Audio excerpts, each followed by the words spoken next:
Excited to be joined right now with Emily Brunemann, USA Swimming Open Water National Team member, calling from Fort Myers, Florida. How are you doing, Emily?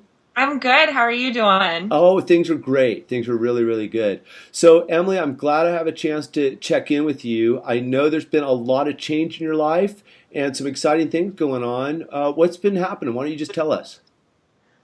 Well, it's been a crazy year. I'm getting married this year. I got into grad school on top of my swimming career, so it seems like there's been a lot going on in every aspect of my life.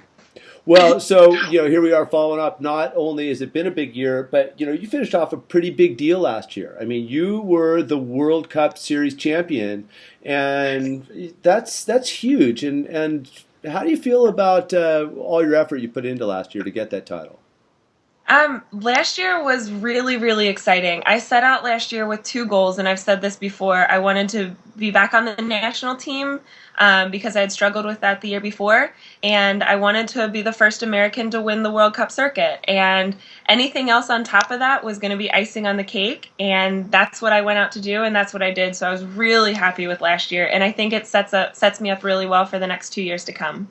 Well, let's talk a little bit more about last year's World Cup and what you learned. What does it take? I think it's important that people understand, race after race after race, particularly racing that high level European competition. What did you get out of that, and what are you taking forward as you're moving towards 2016? I got a lot of race experience. Every race I did was different. Every race had some different tactics. I started out in Brazil where I decided to take a different line than everybody else and ended up winning that race by breaking away a little bit. And then I had other races where it was really close down to the finish. And um, that's one thing that I really had to learn over this course in open water swimming is that every race is different and you've got to learn to go with the flow. You can go in with a certain race strategy, but it doesn't mean that's going to be the race strategy that pans out. Well, how do you take that into your training? I think that's another thing that a lot of people underestimate sometimes is how do you take that go with the flow and are you working on trying to find situations in practice to sort of simulate pacing changes and all these different situations that you may find? Honestly, in practice, I just go in every day wanting to work as hard as I possibly can to make myself faster and better because I feel like it's really hard to train for the different scenarios because you can't ever predict what's going to happen. And so I can some days go in and practice trying to catch somebody if they try to take off or things like that. But you've got to have that open mind of this could happen here, this could happen there, but just swimming and just being aware of what's going on around you. And that's really hard to practice unless you go to races. I always make sure that I can see the leader in every race that I go to because it's just being really aware of your surroundings. Well, speaking of surroundings, of course, your competitors are your surroundings. And how has your awareness of all of your competitors, say, in that top 20 field internationally, how has that grown over the last year? And what does that do for you? It's grown a lot. You swim a couple races with somebody and you tend to pick up what their tactics are or what their MO is in the races. And so I think getting all of this race strategy, I've really been able to learn those top girls, what they're planning on doing. Most of them have been in open water for a long time, so they're not really going to change their race strategies that they have. And that's one thing that I like going into the races. I like going in knowing kind of what other people's race strategies are or having an idea of what they are. So then I can kind of base my races somewhat around that. But again, being open to whatever will happen. Well, let's touch base out. We started this. You talked about all the exciting changes that are going on right now. Big deal. I mean, University of Michigan Graduate School of Social Work, number one program in the country. That's really, really big. Takes a lot of effort and intensity. Your upcoming wedding, and all these different sort of exciting things happening in your life. How do you balance that? And why don't you speak a little bit about not only how you balance it, but how important is it to have that on the other side of your swimming? Well, and that's something that I really learned over these past 2 years. I started working with the University of Michigan swim team. I help out a lot with recruiting and helping out with the team. I traveled with the team, which did take away some from my training because I would have to go on the road with them. I would train when I'm on the road, but it's still a different because you're traveling, so it obviously will take away some things. But I did so much better having something else in my life, having um, things to think about that weren't just about my swimming. And that's one thing that I learned so much. And that's what made me decide to go back to school now, was because it'll give me another outlet. And I did so well in college when I had another outlet. I've done so well these past 2 years with another outlet.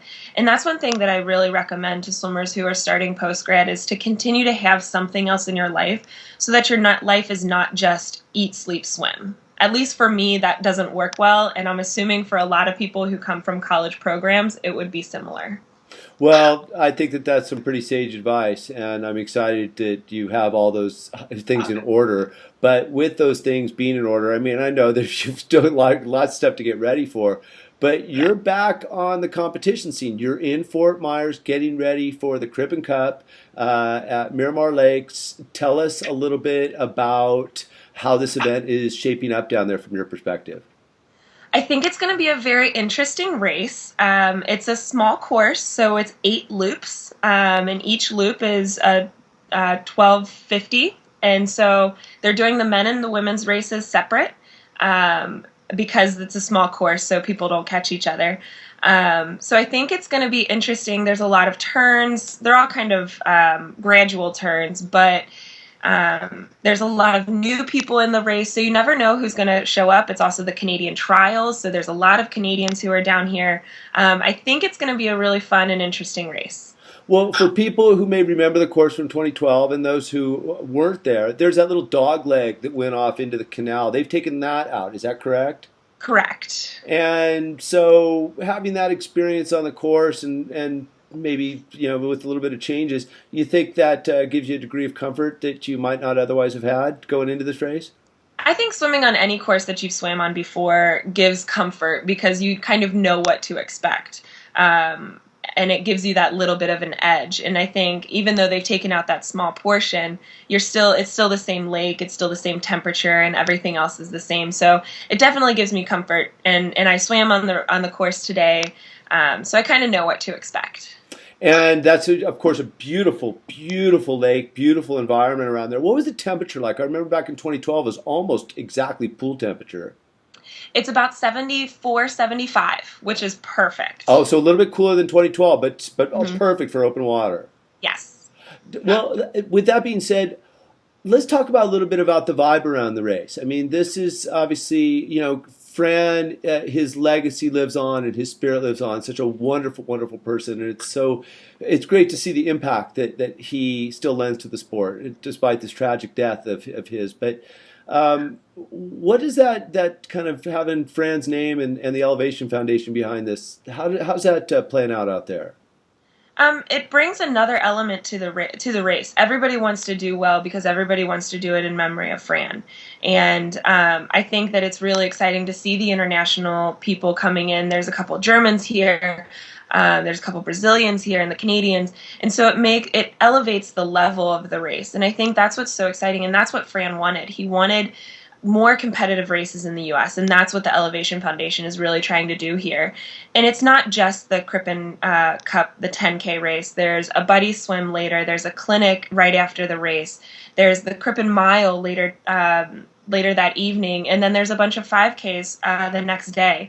So it's really an open water festival that's just an amazing event put together. Yeah, and I think that's a great point, and I'd like to reiterate that, having been out there in 2012, that the group there at Gulf Coast Swimming do an amazing job, and this is a wonderful venue. And if you're not there in 2014, I'd tell people, hey, get on with 2015 because this is a really cool thing. Yeah. Let's talk a little bit about after the race. So after the race, you go back, you prep, and then you're looking back towards coming out to Lake Castaic. How's your mind on that? Really good.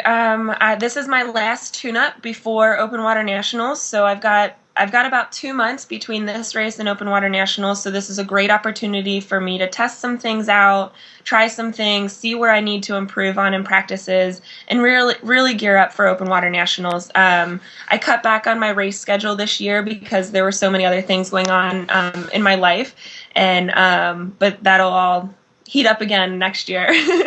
But yeah, gearing up for Open Water Nationals. This is kind of the last tune up for it. Well, Emily, it's always a blast to talk with you, and you not only lend so much to the competitive landscape of open water swimming and the USA national team. You really lend a lot to the I guess the vibrance of the sport. So thank you, and I wish you nothing but success out there. Thank you so much. I really appreciate you doing this.